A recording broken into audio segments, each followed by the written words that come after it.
I know it's been said that a dog is a man's best friend, but for me, it is coffee. It makes me kinder and gentler. I often joke with our photographers that it literally makes me a better citizen of the universe. Coffee it is. I'm Ty Milburn. I'm an anchor, a reporter, and a host at News 12 Westchester, Long Island, as well as the Hudson Valley. And in addition to my reporting duties, I also host this show called Luxury Living. We travel across the tri-state touring some truly fantastic homes. It's the most fun that I have at work.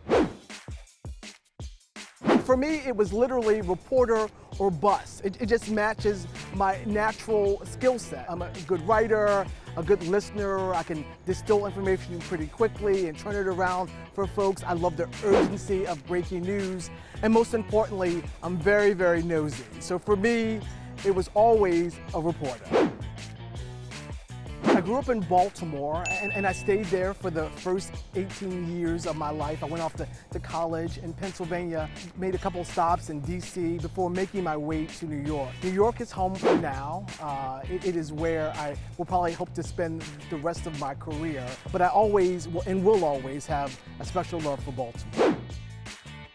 I'm a political junkie. I'm a certified political junkie. Even as a kid, I loved politics. And when I went to college, I actually did an internship at the White House because I was just so interested in the way that government works. And I'm still fascinated by government and the characters that make up government. I just believe politics is very important, and it's one of the things that I find endlessly fascinating.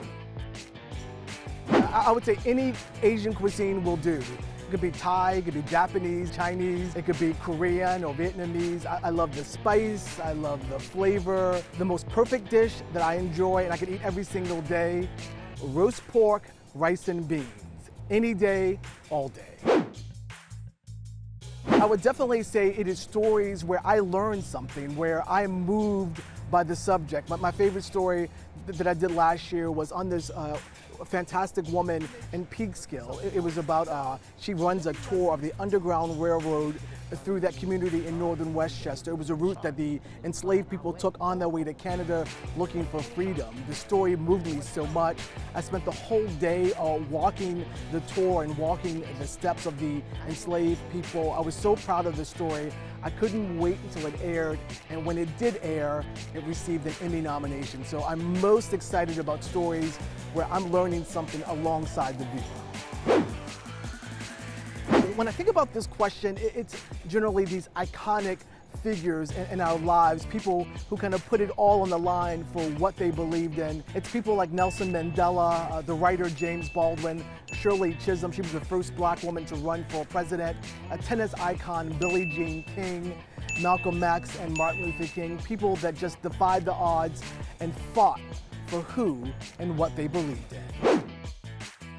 Growing up as a kid, played a lot of basketball and baseball every single day. As I've gotten older, it's changed a little bit, and I love tennis. I love it so much. I don't play it as often as I'd like to, but it is something so fun and exhilarating, and that you can play as you age. So for me, right now, it is tennis. I would probably say a mojito. I love everything about a mojito. The sweetness, the spiciness, the flavor, and just like a mojito, if you spend too much time with me, things could go left pretty quickly. My favorite movie right now is If Beale Street Could Talk. It was a movie that was based on a book by James Baldwin, directed by Barry Jenkins. The movie was shot beautifully, the acting sublime. Regina King won an Oscar for that movie, and the soundtrack was mesmerizing. I could watch that movie over and over again because it was so beautiful. I'm passionate about many issues. One in particular would be children and education. I believe that education gives you an opportunity to expand your world and creates a pathway for success. So any opportunity I get to mentor kids, any opportunity I get to report on educational programs that are making a tremendous difference in children's lives, I'm all for it. Well, I don't really watch a lot of TV, but the last binge I went on was probably Insecure on HBO. I do love that show. It's really fun, well-written, and very smart. What I try to spend more time than watching TV is reading, and my recent favorite books are Ta-Nehisi Coates' The Water Dancer. I just love everything about this book. And in between the books, I often go back to books that I've read before, and The Prophet by Khalil Gibran, certainly one of my favorites. This book is a masterpiece. Even though I live in New York, the New York teams don't even rank on my top 10 list. Definitely the Baltimore Ravens. I'm obsessed with the Ravens. I watch every game, and when I can't watch, I'm literally following play-by-play on Twitter. Absolutely love the Baltimore Ravens. My next teams will be any team that LeBron James plays for. The Cavs, the Heat, now the Lakers. I'm totally team LeBron. And my favorite other sport to watch, certainly women's tennis. I'm team Serena, team Venus, team Coco, team Naomi. Love the US Open, one of my favorite sporting events to watch.